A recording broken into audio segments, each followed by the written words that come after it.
Guys, it is your boy K-Mac, and it is that time of the week again. It is time for another cartoon conspiracy theory. Now, a lot of you guys have been asking for this theory for quite some time, and I've been looking for it, and I hadn't really found much on it, but I stumbled across this article on it just the other day, and I thought this is the one theory that I want to bring to you guys. I told you I've been begging for it for the longest time. And just real quick about this gameplay, it's just another gameplay at Nuketown. But I'm playing with one of my new buddies and a subscriber and a longtime fan, Frosty Ball, so shout out to him if he's watching, props to him. He couldn't quite keep up with the score that I was putting out, but God bless his heart, he was trying his damnedest, and it ended up being a really fun time playing with him. So let's jump right into this theory. Basically, this theory says that Dexter is not actually the genius that everyone thinks he is in the show. He doesn't actually have the lab and all that. We'll get into why, but basically what it's saying is he's not a genius. He's not a super smart kid. He doesn't have experiments. He's not, having giant robots. He's not fighting bad guys. And basically it's all in his imagination, which seems to be a really big reoccurring theme with these theories. But it makes a little bit more sense. I'll get into why. First of all, you have to understand that Dexter actually has Asperger's. Now, before you go laughing at what that sounds like, it's actually a really serious, I don't know if it's a disease or just a condition, but it's a really serious condition, and it's real, and it's a form of autism. Now, if you don't know what autism is, it's a condition that makes people just a little bit awkward, a little socially awkward. It's mostly social. I'm not the most well-rounded person knowing everything about autism. I don't really know too much about it. I just know that it makes certain people in certain situations, not as social and a little socially awkward and maybe a little slower. I'm not sure about that, but that's basically what he has. He has Asperger's, which is an advanced form of autism. And due to having this Asperger's or autism, oh my God, I go to town on these kids right here. But he is, like I said, not very social, doesn't know many kids, and is kind of socially awkward. Therefore, he relies on his imagination to entertain himself a lot. Like, everything he does is basically in his imagination.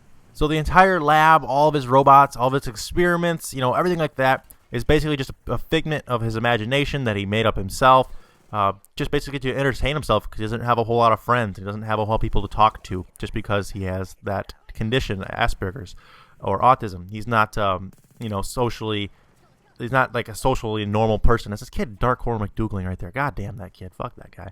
But basically, and all the people that interact with him are basically his parents, his sister, Mandark, and a few other people that are a little bit younger than him that don't quite understand his condition, that don't really notice it as much. I know there's an episode where he meets a little girl that is maybe a few years younger than him.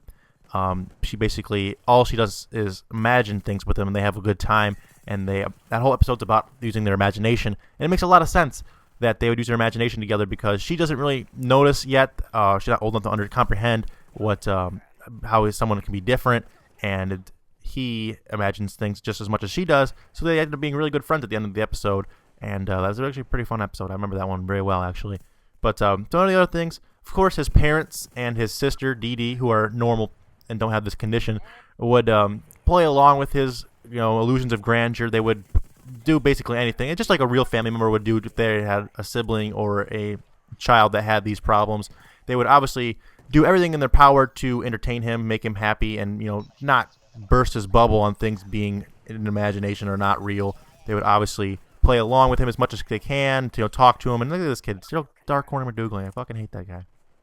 And stuff like that. But the thing that really makes sense a lot is that Mandark, his biggest rival in the show, the guy with the weird head, is also supposed to be another scientist kid, and he's also Claymores. God, I hate Claymores.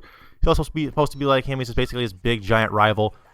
He also has a form of autism, and that's why that they are rivals, because they use their imaginations together to imagine these things. And they come up with all these, giant schemes. They go on these big battles with robots, and they have this, rivalry. And it's really just two kids with autism using their imagination.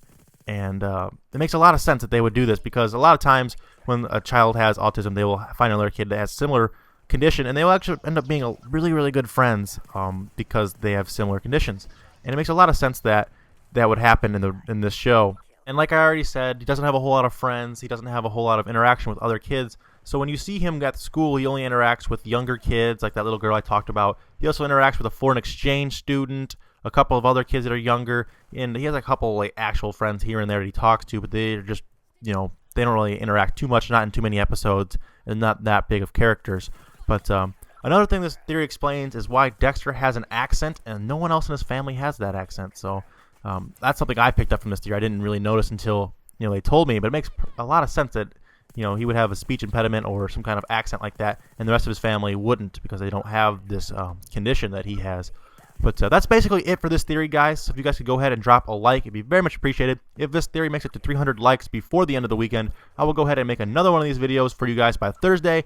And also go ahead and leave a comment. Tell me which theory, which cartoon you guys want to see. But before we even do that, please go over and check out the playlist of all of my previous cartoon conspiracy theory videos. You guys have been suggesting a whole bunch of them that I've already done, and I don't want you guys to miss them because I'm not going to make them twice. So go over there, make sure you check that out. If you have a suggestion, go check it out to see if it's already been made. I've made about 25 of these, so odds are I've already made it, or it's already been there. So go check it out. You'll probably enjoy it. And if you're new around here, make sure to subscribe because I can do these videos weekly, at least once a week, sometimes twice, depending on if I'm busy at work or school or not.